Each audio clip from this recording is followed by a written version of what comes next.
Hello viewers, आप सबका मेरे चैनल सुरभि सुबोध में हार्दिक स्वागत है।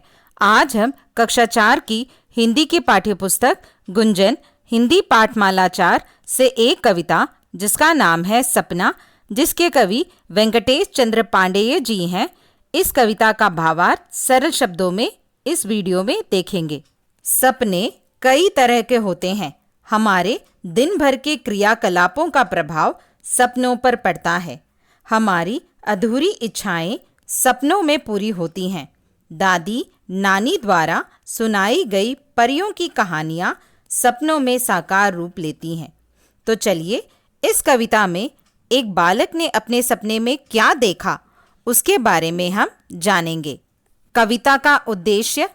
इस कविता का उद्देश्य है एक छोटे बच्चे द्वारा देखे गए सपना कविता को पढ़ना, कविता में आए काल्पनिक संदर्भों को स्पष्ट करना, बच्चों में प्रसन्न रहने की प्रवृत्ति को बढ़ावा देना, बच्चों को यह बताना कि सपने में कुछ भी हो सकता है जो यथार्थ में संभव नहीं, कल्पना, सौंदर्य, स्नेह, प्रकृति वर्णन, प्रसन्नता आदि मूल्यों को उजागर करना। कविता का मूल भाव। इस कविता में एक बच्चे द्वारा देखे गए सपने का सुंदर वर्णन है। यह बच्चा जैसे ही सोता है तभी एक छोटी सुंदर परी चंद्रमा की किरणों के रथ पर सवार होकर नीचे उतरती है। उसके हाथ में चांदी की एक छोटी सी छड़ी है।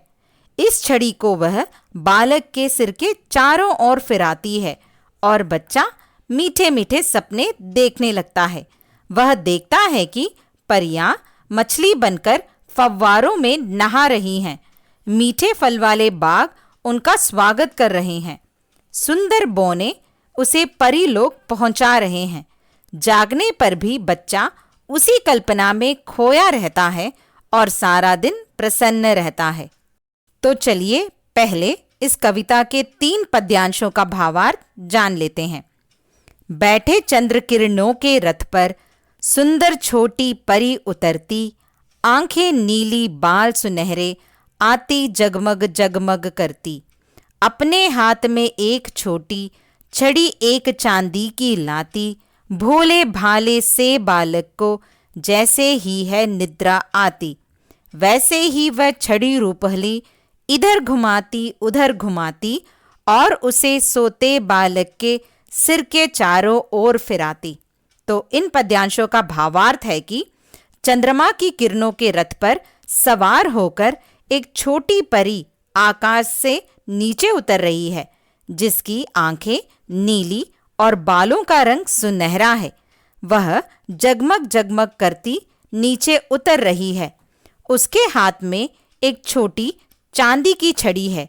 जैसे ही वह बालक सो जाता है, वह छोटी परी अपनी छड़ी बालक के सिर के चारों ओर घुमाती है।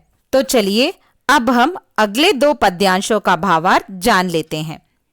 तभी देखने लगता है वह मीठे मीठे स्वप्न सुहाने, फव्वारों में मछली बनकर आती परियां तुरंत नहाने, मीठे फल वाले पेड़ों से उपवन भरा दिखता सारा, डाले उनकी झुक झुक जाती जहां तनिक सा मिला इशारा।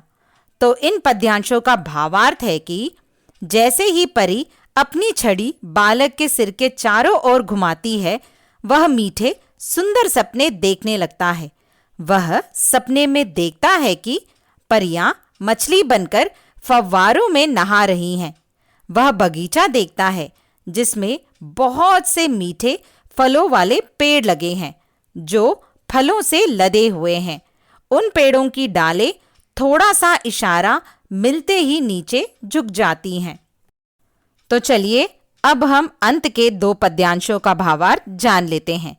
सजे सजाए बौने आकर बालक को है राह दिखाते, पर्वत से घाटी में होकर परीलोक में उसको पहुंचाते, और जागने पर भी बालक सुंदर सपना भूल न पाता, इसीलिए दिन भर फिरता है वह हंसता गाता मुस्काता। तो चलिए अब हम इस पद्यांश का भावार्थ देखते हैं। वह बालक अपने सपने में सजे हुए बौनों को देखता है जो उसे पर्वत से घाटी में होकर परीलोक जाने का सही रास्ता दिखाते हैं। बालक नींद से जागने के बाद भी उस सुहाने सपने को भूल नहीं पाता है, इसलिए दिन भर खुशी से इधर उधर घूमता रहता है। आशा है कि आपको मेरा ये वीडियो अच्छा लगा होगा। यदि आपको मेरा ये वीडियो अच्छा लगा हो तो इसे लाइक, शेयर और सब्सक्राइब करना ना भूलें। आप अपने कमेंट्स कमेंट बॉक्स में डाल सकते हैं। अब हमारी मुलाकात अगले वीडियो में होगी। तब तक के लिए धन्यवाद।